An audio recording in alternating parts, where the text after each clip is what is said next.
Hey everybody, welcome back to the Minus 20 podcast. I'm Jay, I'm your GM. We're playing Pathfinder 2nd Edition. This is a real play podcast where we engage with our homebrew campaign, Vigilante. Hi everybody, I'm here with Diana. Diana, I play Kira. I'm here with Nate. Nate, I'm playing Shepherd. James. Playing Bo Poncho. John. John, I play Seraphina. What do you do now? What? Just paying attention to see who's listening. Yeah, I thought you left the group the last episode, so John's doing double duty. I'm John, I play Martha. And I'm Holly, I play Arya. I'm confused now. Psych. No, I play Seraphina, of Just course. when our listeners were getting straight who was playing who, guys, mix it all up. Speaking of mixing it all up, no, I don't know. This is a terrible segue. I do want to thank, there are a lot of people who helped us out with this this podcast and getting it set up and getting it go. But there are two people I think we all especially want to thank. One is Mike, our sound guy, who helped us. Woo, Mike. Who helped us set up our sound, helped us pick the equipment, tune the equipment, and get the sound that we want. I think this podcast sounds pretty good, and Mike is at the heart of all of that. Thank you, Mike. We Thanks, appreciate Mike. it. Thanks, Mike. Mike. He's also done some editing of EPs too, which has been really helpful to James and I, who do the bulk of the editing for our shows. And then the second person I want to thank is Rai Van, who's been doing our social media account. They have been excellent in working with Instagram, sort of getting us on track on how we want to communicate with people. This is really important. We do want to get the show out there. I know these things sometimes take time, but having a constant stream of communication with the world, I think, is very helpful. So Thanks, Ryan. that's Thanks, been Ryan. amazing. And something Thanks for speaking algorithm so we don't have to. Yes, Exactly. you're the Thanks best. for translating for all of us boomers. So last we left off. Well, okay, before we do that, let me I have to give out a hero point. This one's tricky because we had like a bit of a I'm gonna give it, you know what? I'm gonna give it to John. Ooh, hey. I think Good job, John. that whole confession, shall we call it, about Arya and telling us way more than he thought he was going to was pretty cool. And I know our listeners knew nothing about this Phantom and our other PCs, and it's been itching at me to like, why isn't any of you asking who this ghost is? You know? And finally it came out, and it just all came out, and that's a very cool backstory. And I know we're going to get into some of those details a little bit later on. So thanks, John. Hey, anytime. All you guys have been amazing at roleplay. This has been a joy for me. I love it when I don't have to say anything for a whole ep. So last ep, you guys were in the lair. You discussed a bunch of things about your next steps, kind of what you hope to accomplish with the axes, trying to shift from reactive mode to proactive mode. There was a confession by Kira, or I should say Pen, that she is also Kira. There was... Anyways, we talked about a lot of stuff. We talked about gardening. That's and right. Arya. Bunnies. There is a funeral coming up, but we left off where people were leaving the lair. But for Banner today, I just want to talk a little bit about the one person who did not leave the lair, and that's Shepherd. Shepherd has, from what I understand, made the lair his new home. Nerd. Oh. He's Harsh. sleeping here at night. I don't know where he slept before. It's sort of a mystery. Different places every night, I think. Yeah, Shepherd didn't even know where he was going to sleep every night. Yeah. It's wherever he could find a place that wasn't particularly trafficked and out of the rain. And the reason I bring up this because before we started recording, Nate was saying, hey, this map we have the lair, you still have that? You created this, right? I'm like, yeah. And he goes, I want to do some things with it. Want to feng shui our hideout. The bunk bed. So There'd be I'm so much more room for activities with bunk beds here, guys. I want to know what Shep is going to do with this place. Shep does not have a lot of worldly possessions, and it would be an incredible gift to be given what a lot of people take for granted: dry spot to sleep and a roof over his head. It is a basic human need of having shelter. So he would take a lot of pride and be very humbled by the gift that the Jacobson family gave the party. So he just would do his best to keep it as nice as possible. It's one of the few things that he can maintain. And I want to know if you're leaving the jumpsuits on the wall. Oh, yeah. He would leave as much probably undisturbed as he can because it's everyone's space. But he would do what he can to just, keep it clean, maintain it. He'd refill the oil in the lamps, every night. So when the group came back, it's very much like a Alaskan home. You leave the door unlocked and wood in the fireplace for someone who may need it. What's on our welcome mat in front of the door? I think right now, I don't know if Shepard cleaned it up or not yet, but we had that like alien creature that was in cocoons in the sewer that we killed. I assume there's a couple of boot prints from that and kind of leading towards the front door that need to be cleaned at some point. So we should buy one that says "Live, Laugh, Love." Yeah. I don't know if Shepard would go that far, but I think you need to get one of those like boot bristle brushes you see at the beginning of Yeah. trials and be like, Yeah. clean your boots off before you come in here. You don't drag in any hazardous material. clean your feet, you dirty heathens. That's as a current parent and a former college roommate. Yeah. I really am curious about how Shepard is going to start reacting to all of us coming into the hideout and then leaving his place that he lives in with hey man, could you have maybe not tracked the sewers all over my couch? Or, the last time you were here, you left your water skin just Whose laying water out. skin is this? Whose water skin? As long as it's not like the Chappelle Show Rick James and the couch skit. As long as no one's grinding their muddy boots into the new suede or velvet couch, I don't think that'll be an issue. But no, I don't think Shepard would make a big deal of it.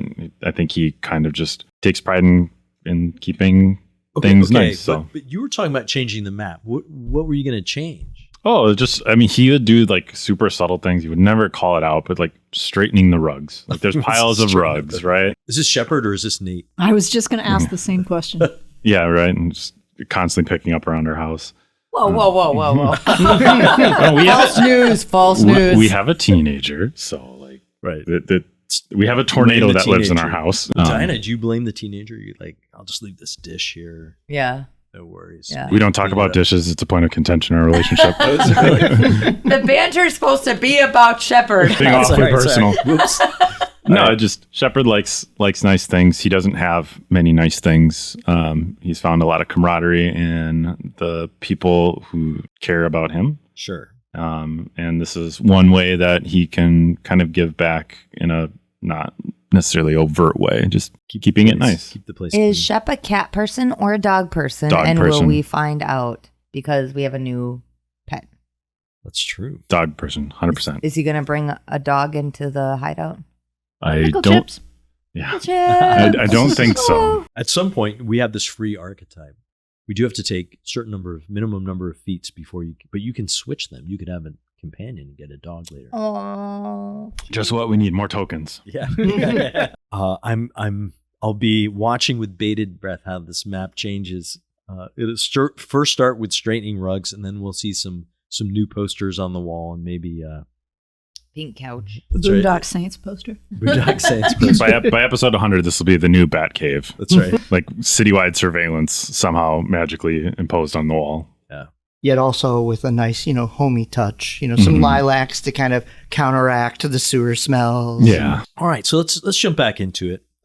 You guys left, except for Shepard, left the hideout with an understanding that you would kind of, I guess, scope out the graveyard beforehand. You got the address from Kira and the time. We'll say that the funeral will take place in the afternoon, 2 o'clock. Let's say 2 o'clock. I'm gonna be forceful tonight. And so what would you guys like to do beforehand? I assume this would have been talked about. We didn't go into too much detail, the planning, but Kira's just going to be home journaling, crying, trying to get all the tears out so she doesn't cry the whole funeral. what about the rest of you? What would you like to do? As part of Bo's normal morning rounds, he would make his way out to the farm, pick up some bunch of grapes. On the way back into town, he would grab just a handful of just wildflowers. Assuming we're going to the graveyard today and we're going to scope it out, I'll bring some with in to make it look like I'm visiting a grave. Okay. Yeah, so you can scope it. You want me to, you're going to go by the graveyard right now? Depending on how everybody else kind of works up, he's coming back into town, so he would maybe swing by there Okay, yeah. on the great. way back to Lelion. And is anyone else checking it out in the morning as well? Yeah, Shepard would take some time after doing his morning rituals to take some tiny baubles and whatnot that have been scattered throughout the hideout, and he's going to fashion something out of them as a gift for later. Okay. So Go ahead, Oh, Sophie. no, go ahead if you have something. No. I was going to just describe what they saw or what their experience was. I think Serafina is probably going to have to make her rounds and visit her patients, go to the tenements, both to, obviously, because she's taking care of them, but also to make sure that nobody notices, wow, she hasn't come around in a while. I wonder what's up. Establish her alibi, that kind of thing. Check in with people. Marth would be kind of similar, having to do his daytime stuff of checking in on the new soup kitchen operation, that it's transitioning well into a new thing.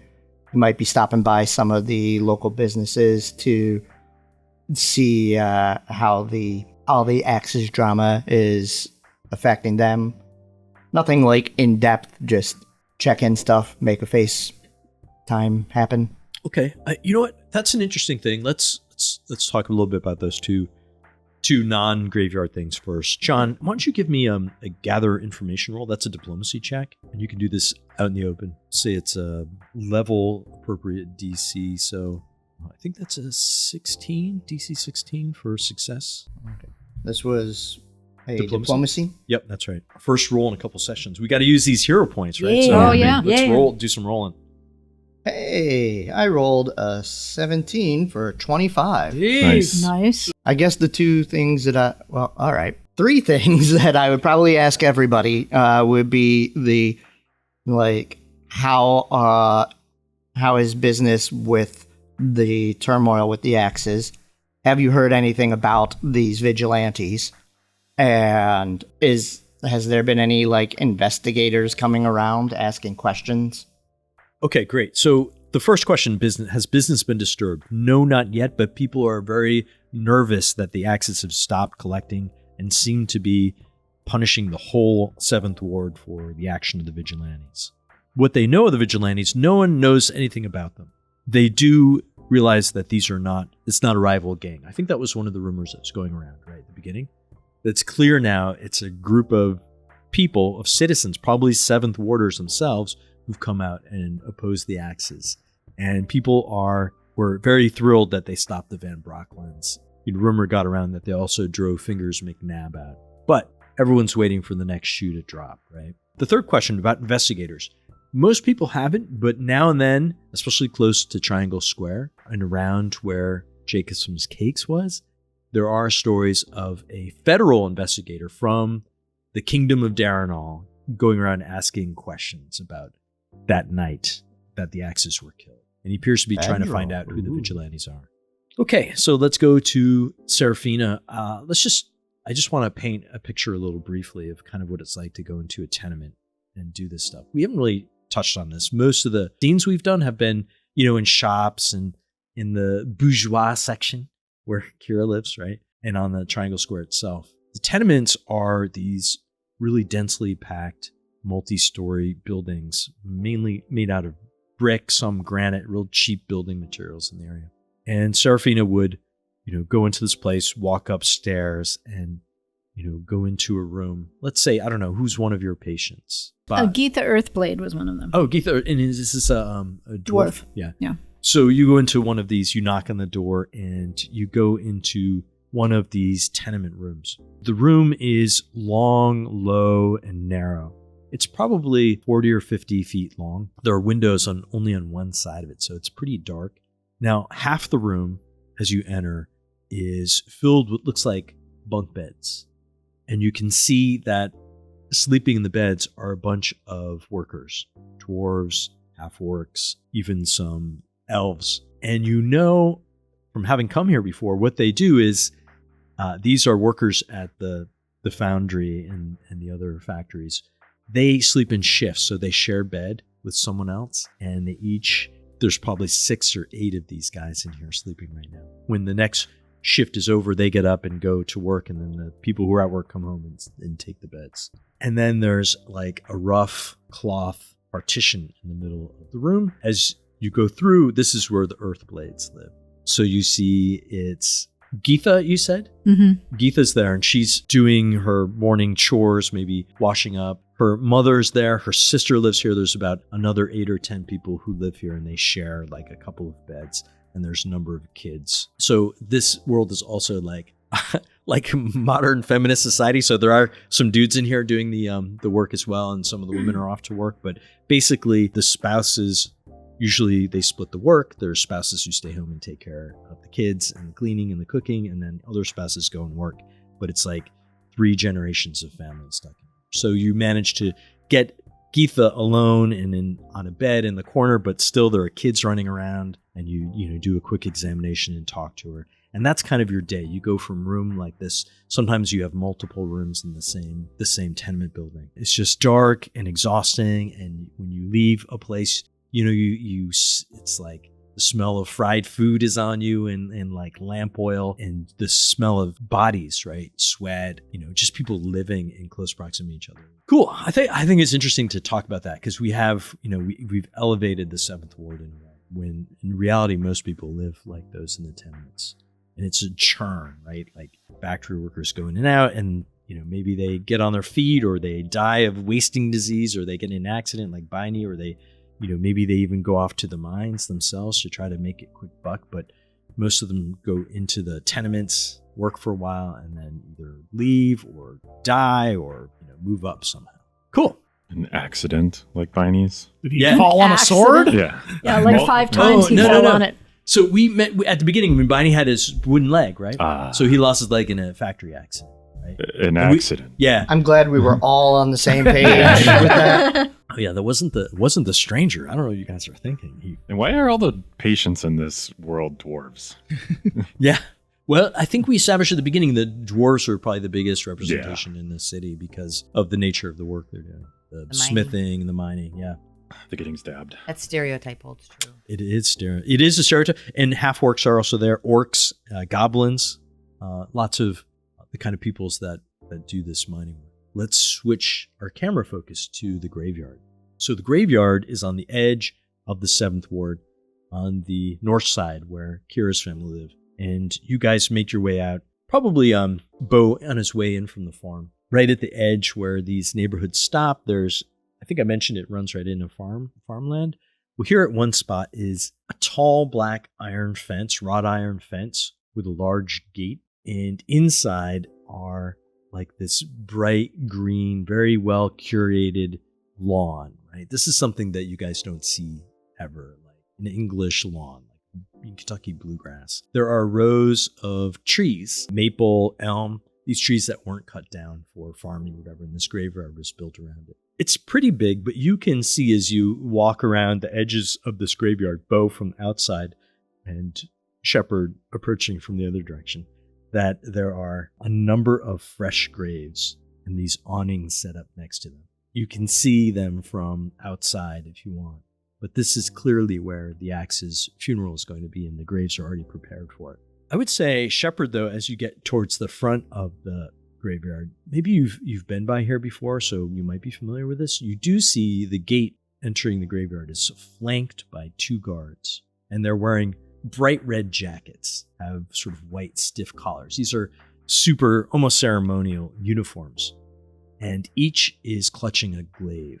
Now, in fantasy world, right, you always got to watch out for necromancers and stuff. So these guards you can intuit are here either to keep like people from raiding the graves, or to give the graveyard an aura of exclusivity, right? Mm-hmm. This is the fancy place you get buried.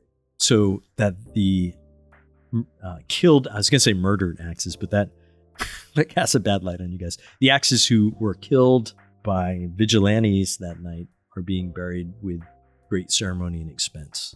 What do you guys want to do as you are circling around this graveyard? You said, do I also see that same kind of guard at the other end? Yeah. Okay. I would stop the ox that's kind of pulling the cart and kind of tie him off real quick to one of the metal posts kind of thing, and pull the these like yellow, like they're not the nicest flowers. They're clearly like side of the road type flowers, kind of some would consider weeds kind of thing, but no one's going to question a plant person on their choice of flower, I imagine. Yeah. I'll go up to the gate where the 2 individuals are. What? I'm sorry. Is there a ceremony going on today? Yep. Funeral at 2. Oh, would I be able to get on in just pay some respects? You know who's being buried? It sounded like you didn't know who. Oh, was no, being to buried. someone else that buried long ago. Oh, yeah. No, I think the funeral is generally open to the public anyways. But yeah, go ahead in. Just be respectful of the graves. You can leave your cart here. We'll watch it. Oh, No carts are allowed in here. oh yeah, no, I tell him, thank you for watching it for me. Of course. And yeah, he'll kind of walk, and as he does, he's kind of keeping a reserved look down, but definitely, like, at a closer glance, just definitely eyeing left and right as he's kind of going through it.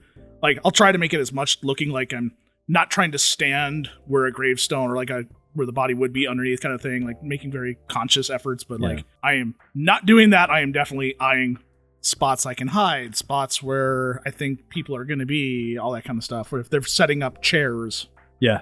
So yeah, there's a group of people setting stuff up by these open graves. You can see these awnings are set up and tables are being set up underneath the awnings for probably you would assume would be for refreshments, that kind of thing. And chairs are being laid out next to the graves along the line. Behind the graves is like almost like a hedge of, planted shrubs and bushes and wildflowers and flowers. It's actually really beautiful. Probably to Aleshi though, it is not wild or natural beauty. This is a very curated like garden. You may find it. I'm not sure how Leshies feel about that. Is that like I'm curious. Oh, I think he'd be fine with. Yeah. There's a certain level of nature that's how they interact with it. So right. You draw the line at bonsai trees. Yeah. And then they're restricting them. Yes. Yeah. And there's behind the shrubbery is intertwined with these sort of old growth trees, creating like a line or a break. And you can see on the other side of this growth, like these bushes and trees, there's some graves. Go follow a path to the other side, maybe leave your flowers there and check out a spot to hide there. Yeah, there'd be a grave he would have went to a number of times, so he would stop at that grave, pay respects for a good couple of minutes, and then leave the flowers on top and then look around kind of thing. And can I identify the shrubs, like what kind of flower that is? I don't know. I mean, yes, you absolutely could. What they are. I'm not proficient in nature, so I'm gonna just... In real life, yeah, we're not proficient. Yeah, I mean, they're not exotic. I would assume they're typical flowers of that environment and area. Okay. That probably match what we would see here in Minnesota. Okay. I'm just thinking from a camouflage aspect, like, is that something I could pick up at a store, or would I have just a round at the restaurant kind of thing? It's like we would have flowers at each of the tables. Yeah, no, for sure. In fact, probably at the marketplace, there are flower stands with similar flowers, and you can probably even buy, the potted kind that they have here and stuff. Yeah. Probably just rhubarb plants. Yeah, is that what we have? No. I feel like they do flower for a little bit of time.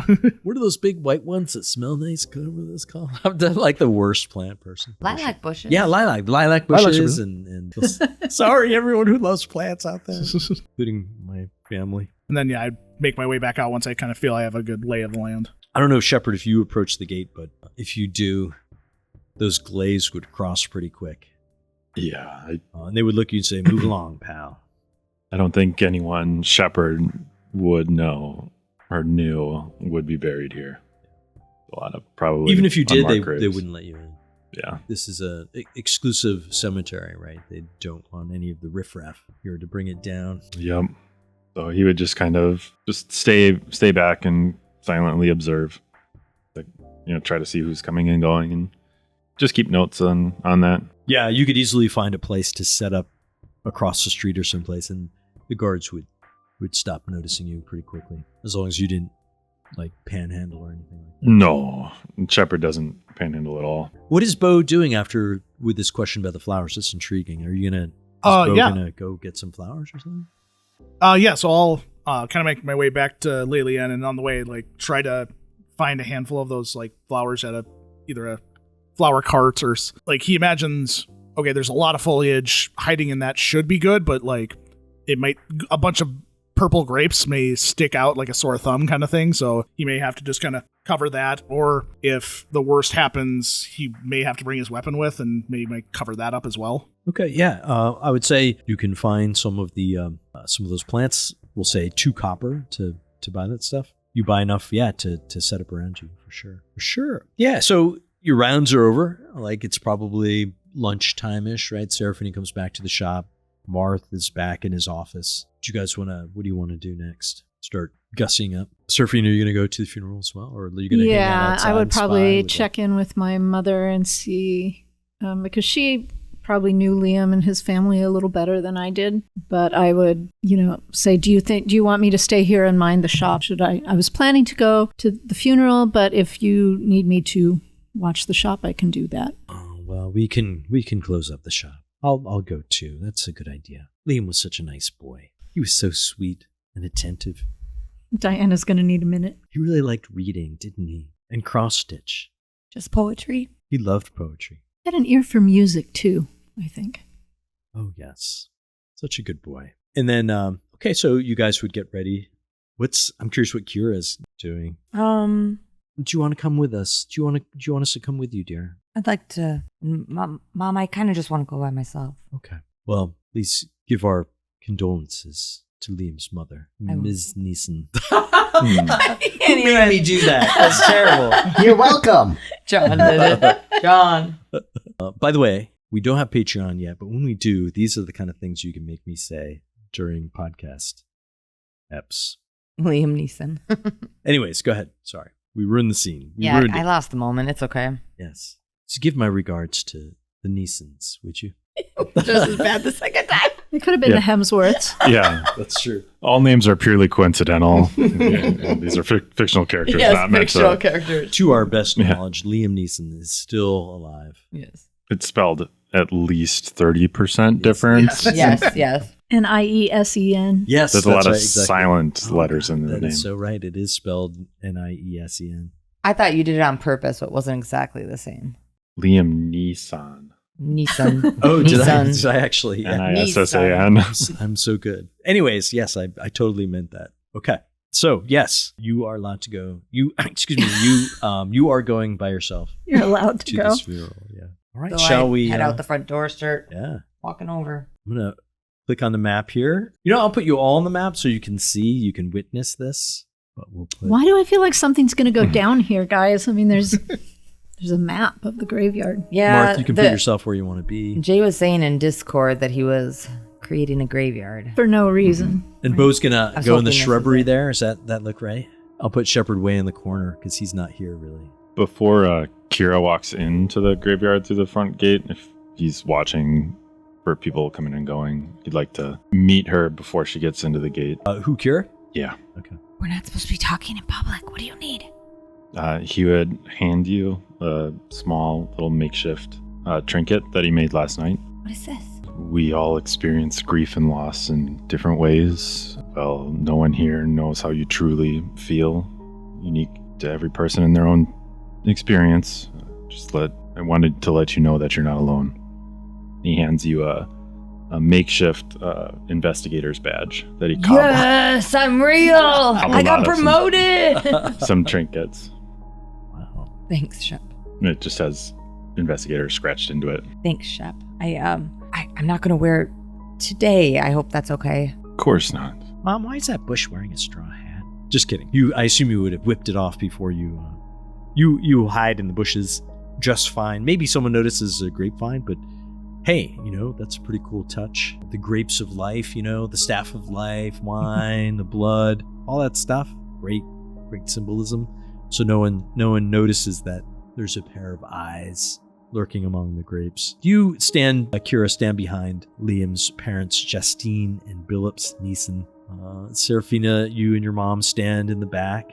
I'm not sure where Marth went over to the side. So what you notice here is that you see all the empty graves. I believe there are 8 of them. On the map shows 6, but there's a whole row of them. And by each one of them is a coffin. And there are several chairs nearest the grave where the close, immediate family is sitting. Many of them weeping or looking distraught. Among the crowd are axes wearing their blue sashes. These are the rank and file members. They're mingling socially. You would assume that these are friends of the family and stuff. There are a variety of them, I think probably most of you think of the axes as like a street gang. There are some that are clearly like middle-aged with little paunches that may be like accountants or whatever, these, it seems like the axis may be an organization that is more than just simply a street gang. Somebody always has to do payroll. I mean, come on. Right, HR. exactly. A lot of people are talking. It doesn't take any roll to hear conjecture about who these vigilantes are that killed the axes. Most of the people here are not very happy about that. They're talking about basically how you can identify them to get back at them. There's also the name Grogan is being dropped. He's gonna come. I heard Grogan's gonna come today. Unless you guys, do you want to mix or talk to anybody before the ceremony? If anybody's talking loudly around me about the vigilantes, I would kind of sternly say, now is not the time. Talk about that later. We're here to pay respects. And just try to scold them into, And then you hear the woman say to the man, that was Liam Neeson's girlfriend. And they'll be quiet. Sorry. Can't even John, their you're gonna face. go to- Liam Neeson. It's to ruin the whole mood of this Oh, I love it. this funeral. But it's great. We love it. So because these are the mourners at the funeral, that's why it's negative toward the Yes. vigilantes, but the town in general is still Yeah, the is seventh overall ward positive. is, because the axe is sick, the Van Brocklins and the fingers McNabb on them, and you thwarted them. Whether they would approve of you murdering whole scale the axes, we'll have to see. But, protecting the seventh ward from the axes that way, they approved of. Keep saying the M word. We were just defending our friend. Oh yeah, murder. Manslaughter. Just little roughhousing. You guys roughhouse the axes. Standing our ground. You stood Yeah. the ground. The axe is shot first. They definitely shot first. So the time of the ceremony draws close. Serafina, you and your mom, head to the refreshments, grab a little, punch, maybe one of those little triangle sandwiches. Shepherd drooling off across the street at the side. These platters of sandwiches. He's eating his tasteless hardtack right now. That's right. The time of the ceremony approaches and passes. You see Utia sort of at the center. And next to her is a priest in the robes of Aranzi.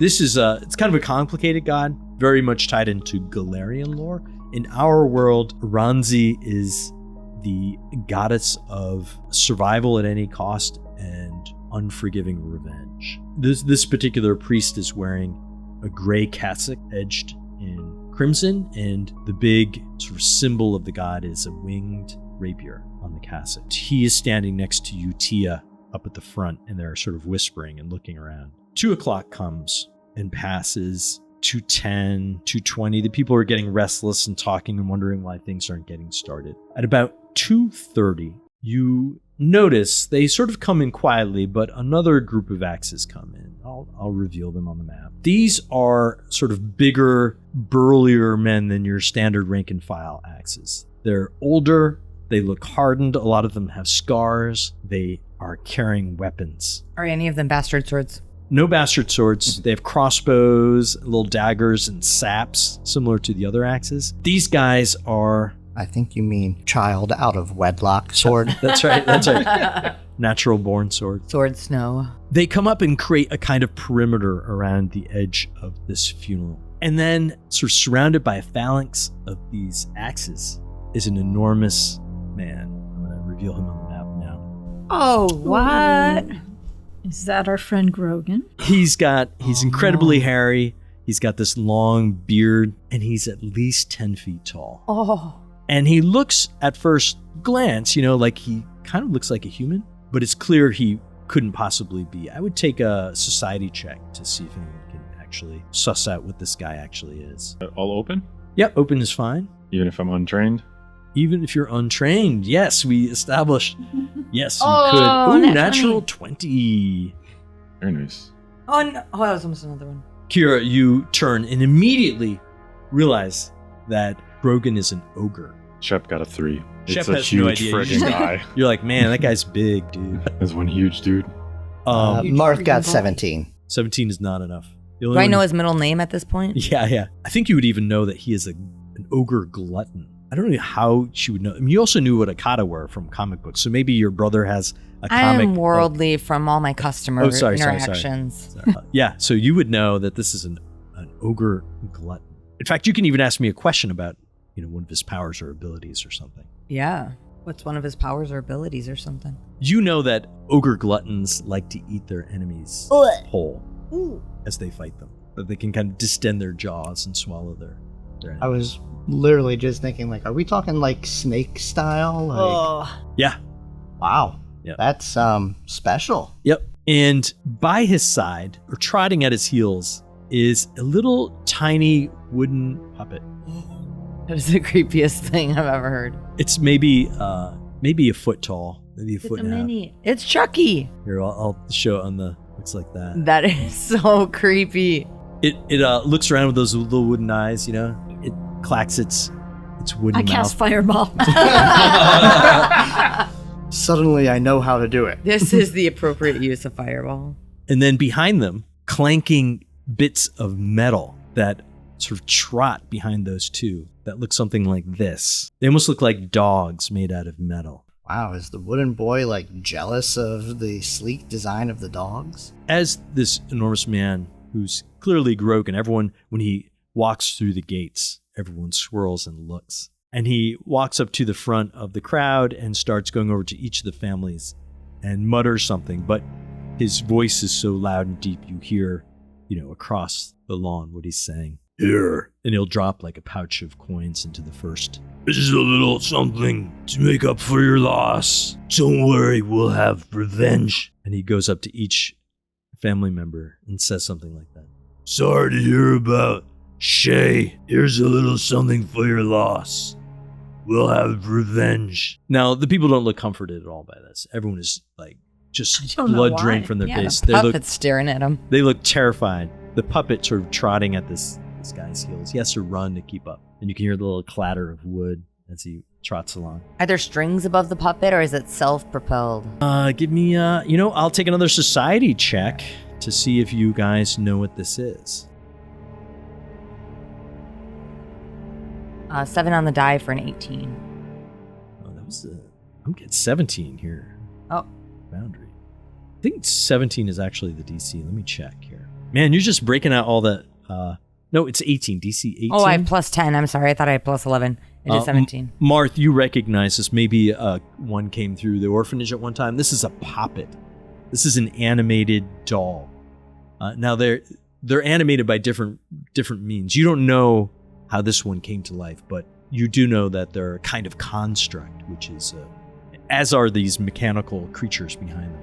They're made from artificial materials and imbued with life. Clearly Grogan's childhood toy that he wished to life. Creepy. After Grogan greets each of the family members, and probably the poppet would sort of eyeball each and every one of you as it trots past, just looking at everyone with that expressionless, sort of unreal face. Let's have another. I'm going to show that one. It's so good.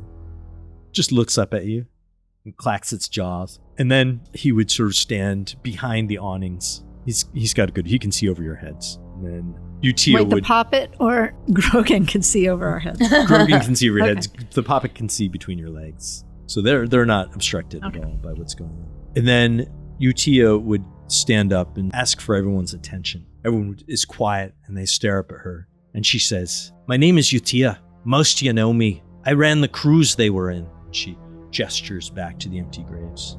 Anthony, Mark, Frank, Betan, Laura, Selway, Shay, Liam. They were fair, and they were hardworking, and they did what needed to be done to keep the Seventh Ward safe and prosperous. They didn't deserve this. I promise each and every one of you, I will have revenge. I will find those that did this. I promise you. And then she'll sit down. Kira fidgets in her seat a little bit. The priest stands up, Aranzi. No need to go into this eulogy. It's, of course, lengthy and somewhat boring. Mostly on the value and the virtue of revenge. In the middle of the talk, Grogan, the poppet, the clockwork, animated constructs would turn and leave the grave with the axes on their heels and head off into the streets. Is there anything you want to do at this point? I think Seraphina's knees are buckling a little bit at this point. I don't want to be a vigilante anymore. From my kind of top view, do I see like anyone I would know? Any way of kind of distinguishing? Obviously, Grogan looks like a head person. Utia does. Is there any other people that it's like, can I figure out their rank and file versus their higher ranks? You mean the axes? Yeah. You can see some like mid-level sergeants or lieutenants or whatever they call them of Utia's rank. But those are mostly rank and file, sort of normal people. These ones that came with Grogan look like, these hardened, more hardy, experienced ones, all left with Grogan. They look like a difference. Maybe they're not even from the 7th Ward. Maybe they're brought in. Maybe they're mercenaries. Maybe they're, whatever Grogan is, he brought them with him. How long he's been here. You don't know any of this, but yeah, they're different than the rank and file folks. Are you asking about in the city? Are there any notable people in the city here? Would too? I know them from either coming through the shop? Yeah, you would know most of the people here probably from the shop or from around town. Okay. I'd like to try and get a little bit of a read on the axes that were here before, Grogan and the others came. How are they reacting to Grogan and the big thugs and all of that? They're clearly intimidated and terrified of Grogan as much as everyone else. And it's also clear that they don't actually see Grogan very often. Maybe once in a blue moon, and that he came out here was pretty extraordinary. None of them seem to know. They're like, you see that little thing on his heels? I don't know. I heard he got a new lieutenant. Maybe that's it, or some kind of plaything. It's the real boss. Is Shepard doing anything as Grogan and his people walk down the street? Staying way the hell out of the way. So they march off down the street towards Triangle Square. Is the eulogy wrapped up at this point? No, it's still going on as they leave. Do I hear any whispers, bickering, conversation, anything else along the lines of, we're going to get the people who did this, that kind of stuff? How do they plan to get the people who did this? Are they telling us? They're not telling you. They're pretty, I think the priest is doing the job of talking about revenge pretty well, so the people aren't, revenge is the best thing. It's what the gods wish us. Revenge, making up for wrongs done to you, is the only, it's very highfalutin language, it's essentially eye, tooth for tooth. Yeah. This god is all about carving out your own niche in the world, not letting anyone mess with you, and if they do, making sure they pay for it. I'm going to need her to roll a diplomacy check, please. The priest? The priest. Let's see how good she rolls. It was a joke. Persuasion. Yeah. See if she's for persuasion, you're like, is she a master in persuasion? Does she have group impression? For all the Pathfinder nuts out there? I think these people are already inclined towards revenge. Yeah. Whether it would work on Shep, that's a good question. No, Shep's like, yeah, I'm going to stick it to myself, man. She's right. She's right, but I really like the hideout. That's right. There's a blade trembling in Shepard's hand he didn't know was there. Yeah. No, but yeah, I mean, when the eulogy is over, he would definitely want to get a sense of the general emotions that people are having as they leave. Are they fired up? Are they somber? Are they going to go home and mourn? Or are they going to go home and grab a pitchfork? Is kind of what he's getting at, because it would. The axes look pissed off, and they actually leave in a body, and Utia kind of gathers them around her before they go, and she says something like, listen, we're all meeting at the room in the pillar. Come on, the lot of you. We're going to discuss what to do next. And they all leave in a bunch, and they're grim-faced and determined looking. The people, the families, most of them are upset. I think they feel kind of helpless in this situation. The mother, Liam's, Mr. and Mrs. Neeson's are looking, they're super sad. Liam was a great kid. Hey. Serafina, no, not Serafina, I'm sorry. Kira, do you want, Liam had these Lego sets he had collected, did you? Oh, no, We have thank you. Legos? Yeah, I don't know. Fantasy Legos. They're the lot. What are those Lincoln Logs? It's Olgel in this universe. He had a sweatshirt. Would you like a... Oh. Yeah, I don't know. No. Smells like coward. Oh. Whoa! And the bastard sword comes out. My alliance has changed. yeah. But yeah, people are pretty sad. Those, the immediate family head off to home. Those, less close or, just not casual, but people like Marth probably gathering around. Casual. There for, as support, but not directly affected, or gathering around the refreshments, and people are talking and gossiping and stuff. I'd walk over to get some refreshments and just, again, trying to listen to the gossip. Give me a diplomacy check. I heard them talk about the room in the pillar already, right? Yeah, that was pretty clear. You said diplomacy? Diplomacy, I said. Private? No, public. Oh, 7 on the die for a 13. 13. Yeah. You're just too distraught. Like the afternoon has been, the words are falling like rain around you, but you can't pick out any pattern among them. Hearing voices, but it's not registering. Right. You hear the words, but you don't know what they mean. What would you guys like to do next? I'd want to pay my respects to the parents before I left, or before they left, whatever happened first. And then I'd want to go up and just kind of lay my hand on his casket. And then I'd pull a music box out of my pocket and set it on top. What are you pulling out of his Music box. music box? Bury my dreams with you. And then I'd turn around and walk away. Bo, you hear sobbing from the bushes. Bo would at this point just kind of be like, any person he could ID, he'd be writing the name down, kind of looking like, I figured out, obviously, like the higher ranks, like I'd be like kind of documenting who's in the lower and who is in a higher rank if I can ID them at all. Right. Kira's emotions lay on him like, no, not registering. He's like, oh, who's that? Kira crying. All right, who's the manager around here? Kira, be quiet. I'm trying to see. Kira, step to the side. What about Marth? What's Marth up to? Martha's talking with the other, people that are there, paying respects, but not, the immediate family type stuff. And I don't know, I think he's not being super overt about it, but I think he would probably just by his nature be kind of like, man, I don't know about revenge being the cathartic heal-all that, like, this priest is talking about. That feels like a way to extend these kind of feelings.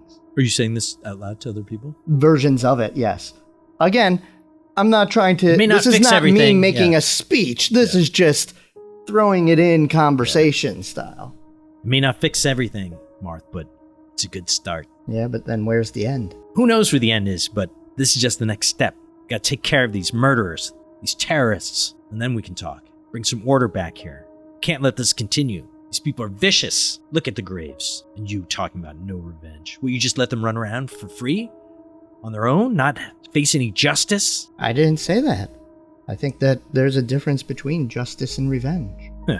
Seek justice. This shouldn't go unpunished. This shouldn't be forgotten. These souls deserve justice. But to force a revenge, particularly on those that you don't know, like, we're just gonna start hurting each other more. Listen to you and your soft ways. Shades of gray.